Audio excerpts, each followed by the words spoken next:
জানিয়ে দিব এই মুহূর্তে আমাদের হাতে এসেছে বাংলাদেশের গুরুত্বপূর্ণ আপডেট সংবাদের শিরোনাম। শুরুতেই থাকছে দুই উপদেষ্টার পদত্যাগ কখন কার্যকর হবে জানালেন প্রেস সচিব। আরও জানাবো ৬ ঘন্টা অবরুদ্ধ থেকে সচিবালয় ছাড়লেন অর্থ উপদেষ্টা। এবারে জানিয়ে দিব কথা রাখেনি এনসিপি, বেগম খালেদা জিয়ার আসনে দিল প্রার্থী।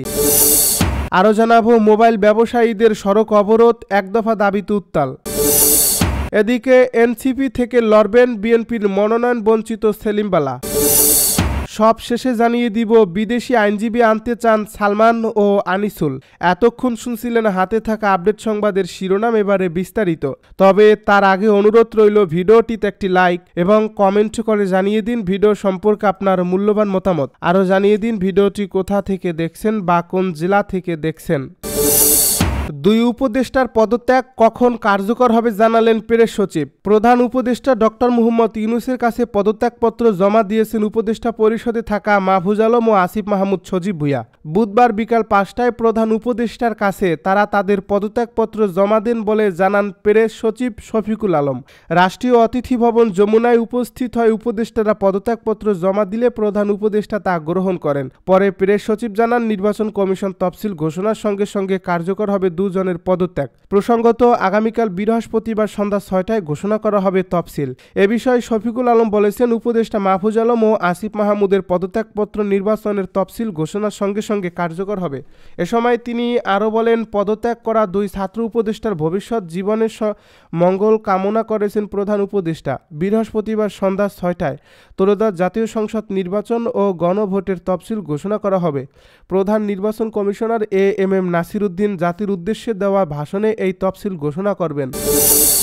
৬ ঘন্টা অবরুদ্ধ থেকে সচিবালয়ে ছাড়লেন অর্থ উপদেষ্টা। সচিবালয়ে ৬ ঘন্টার বেশি সময় অবরুদ্ধ থাকার পর পুলিশি নিরাপত্তায় বের হয়েছেন অর্থ উপদেষ্টা সালেউদ্দিন আহমেদ। বুধবার রাত ৮টা ১২ তিনি সচিবালয় ত্যাগ করেন। সচিবালয়ে কর্মরত নন ক্যাডার কর্মকর্তা কর্মচারীরা ২০% সচিবালয় ভাতার দাবিতে আন্দোলন করছেন। এর অংশ হিসেবেই বুধবার দুপুর ২টার পর থেকে অর্থ উপদেষ্টাকে অবরুদ্ধ করে রাখেন। পরে পুলিশি পাহারায় সচিবালয় ত্যাগ করেন।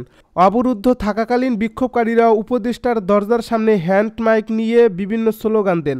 এ সময় অনেকে ভুয়া ভুয়া স্লোগানও তুলেছিল। এর আগে আন্দোলনকারীদের দাবি পূরণে আগামী সোমবার প্রজ্ঞাপন জারি হবে এমন বার্তা পাঠানো হয়, কিন্তু আন্দোলনকারীরা তা মানেননি। আজই প্রজ্ঞাপন জারির দাবি জানান এবং তাদের অবস্থান ধরে রাখেন। পরিস্থিতি নিয়ন্ত্রণে আনতে এবং উপদেষ্টাকে মুক্ত রাখতে রাত ৮টার কিছু আগে পুলিশের একটি বিশেষায়িত ইউনিট অর্থ মন্ত্রণালয়ে প্রবেশ করে। এ সময় আন্দোলনকারীরা বাঁশি বাজিয়ে পুলিশকে ছত্রভঙ্গ করার চেষ্টা করেন। এক পর্যায়ে পুলিশের সঙ্গে আন্দোলনকারীদের মধ্যে ধস্তাধস্তি হয়। তীব্র উত্তেজনার মধ্যে রাত ৮টা ১২ অর্থ উপদেষ্টা ডক্টর সালেউদ্দিন আহমেদকে পুলিশি নিরাপত্তায় বেষ্টনীর মাধ্যমে সচিবালয় থেকে বের করে আনা হয়। কথা রাখেনি এনসিপি, বেগম খালেদা জিয়ার আসনে দিল প্রার্থী। গত নভেম্বরের শুরুতেই জাতীয় নাগরিক পার্টি ঘোষণা দিয়েছিল বিএনপি চেয়ারপারসন ও সাবেক প্রধানমন্ত্রী খালেদা জিয়ার আসনে প্রার্থী দেবে তারা, কিন্তু সেই কথা রাখেনি দলটি। খালেদা জিয়ার একটি আসনে প্রার্থী দিয়েছে এনসিপি। গত ৩ নভেম্বর বিএনপি প্রথম ধাপে ২৩৭টা আসনে দলীয় প্রার্থী ঘোষণা করে। এর একদিনের মাথায় ৪ নভেম্বর এনসিপির মুখ্য সমন্বয়ক নাসির উদ্দিন পাটোয়ারি জানিয়েছিলেন তার দল প্রার্থী দেবে না বেগম খালেদা জিয়ার আসনগুলোতে। পরে এনসিপির আহ্বায়ক নাহিদ ইসলামও বলেছেন খালেদা জিয়ার সম্মানে তার আসনে এনসিপি কোনো প্রার্থী দেবে না। তাতে দলটি বেশ প্রশংসাও কুড়িয়েছিল নেটিজেনদের কাছ থেকে, কিন্তু নির্বাচনের তফসিল ঘোষণার আগ মুহূর্তে এসে সেই কথা রাখল না দলটি।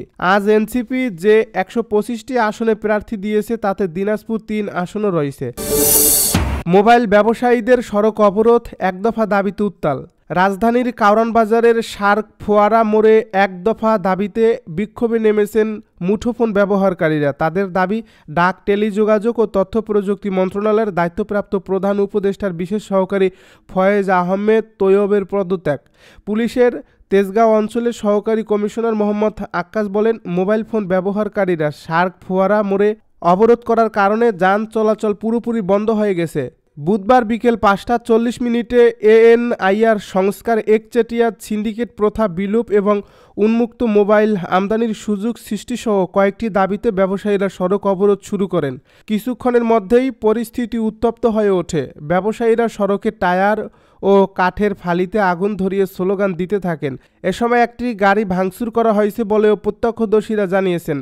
সড়ক অবরোধের কারণে শার্ক ফোয়ারা মোড় হয়ে চারদিকের রাস্তায় যান চলাচল বন্ধ হয়ে পড়ছে। অফিস ফেরত মানুষ ও পথচারীরা পড়ছেন চরম দুর্ভোগে। এলাকা জুড়ে সৃষ্টি হয়েছে দীর্ঘ যানজট। এনসিপি থেকে লড়বেন বিএনপির মনোনয়ন বঞ্চিত সেলিম বালা।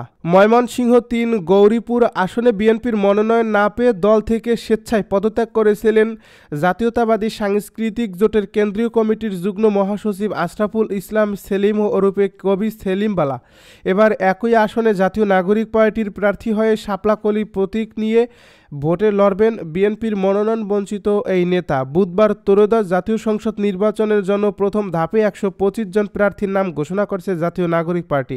ঘোষিত এই প্রার্থীর তালিকায় ময়মনসিংহ ৩ গৌরীপুর আসনে জাতীয় নাগরিক পার্টির প্রার্থী হিসেবে কবি সেলিম বালার নাম ঘোষণা করেছে দলটি। জানা গেছে, কবি সেলিম বালার বাড়ি ময়মনসিংহের গৌরীপুর উপজেলার অচিন্ত্যপুর ইউনিয়নের মুখরিয়া গ্রামে। 10টি ইউনিয়ন ও একটি পৌরসভা নিয়ে গঠিত ময়মনসিংহ ৩ গৌরীপুর আসনে কবি সেলিম বালা একজন নিবৃত্তচারী দানবীর মানুষ হিসেবে বিবেচিত। নারীদের কর্মসংস্থানের জন্য সেলাই মেশিন উপহার, অসহায় প্রতিবন্ধী ও পঙ্গু মানুষের জন্য হুইল চেয়ার বিতরণ করছে তিনি।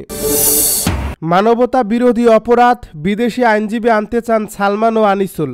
জুলাই অভ্যুত্থানে সংঘটিত মানবতা বিরোধী অপরাধের মামলায় সাবেক প্রধানমন্ত্রী শেখ হাসিনার উপদেষ্টা সালমান এফ রহমান ও সাবেক আইনমন্ত্রী আনিসুল হকের বিরুদ্ধে আনুষ্ঠানিক অভিযোগ গঠনের শুনানির জন্য আগামী ১৭ ডিসেম্বর তারিখ ধার্য করেছে ট্রাইব্যুনাল। বিচারপতি মোহাম্মদ গোলাম মর্তুজা মজুমদারের নেতৃত্বাধীন আন্তর্জাতিক অপরাধ ট্রাইব্যুনাল বুধবার এই তারিখ ধার্য করেন। ট্রাইব্যুনালে প্রসিকিউশনের পক্ষে শুনানি করেন chief prosecutor Mohammad Tajul Islam. Salman F Rahman ও আনিসুল হকের পক্ষে ছিলেন জ্যেষ্ঠ আইনজীবী মনসুরুল হক চৌধুরী। এদিন নিজেদের পক্ষে বিদেশে আইনজীবী নিয়োগের অনুমতি চেয়ে ট্রাইব্যুনালে আবেদন করেন সালমান এফ রহমান ও আনিসুল হক। শুনানিতে তাদের আইনজীবী মনসুরুল হক চৌধুরী বলেন, আমার মক্কেল আনিসুল হক ও সালমান এফ রহমান বিদেশি আইনজীবী নিয়োগ করতে চান, এজন্য পর্যাপ্ত সময় প্রয়োজন। তাছাড়া এই দুই আসামির পক্ষে বিদেশি আইনজীবী নিয়োগের অনুমতি দিলে আমরা বার কাউন্সিলের কাছে যাব। তাছাড়া এই দুই আসামির পক্ষে বিদেশি আইনজীবী নিয়োগের অনুমতি দিলে আমরা বার কাউন্সিলের কাছে যাব। তবে এই আবেদনের বিরোধিতা করেন চিফ প্রসিকিউটর মোহাম্মদ তাজুল ইসলাম। তিনি বলেন, আসামির পক্ষে বিদেশি আইনজীবী নিয়োগের জন্য আগে বার কাউন্সিলের অনুমতি নিয়ে আসতে হবে, তারপর ট্রাইব্যুনালের অনুমতি নিতে হবে। তাজুল ইসলাম আরও বলেন, আমরা আগে যখন আসামির জন্য বিদেশি আইনজীবী নিয়োগ করতে চাইতাম তখন বার কাউন্সিলের অনুমতি নিয়ে আসতে বলা হতো। বার কাউন্সিল অনুমতি দিত না, সে কারণে আমরা আসামির জন্য বিদেশি আইনজীবী নিয়োগ দিতে পারিনি। এ সময় আসামি পক্ষের আইনজীবীর উদ্দেশ্যে ট্রাইব্যুনাল বলেন, আপনি বার কাউন্সিলে যান, অসুবিধা কি? এ সময় আইনে কি আছে তা তুলে ধরেন আসামি পক্ষের আইনজীবী মনসুরুল হক চৌধুরী।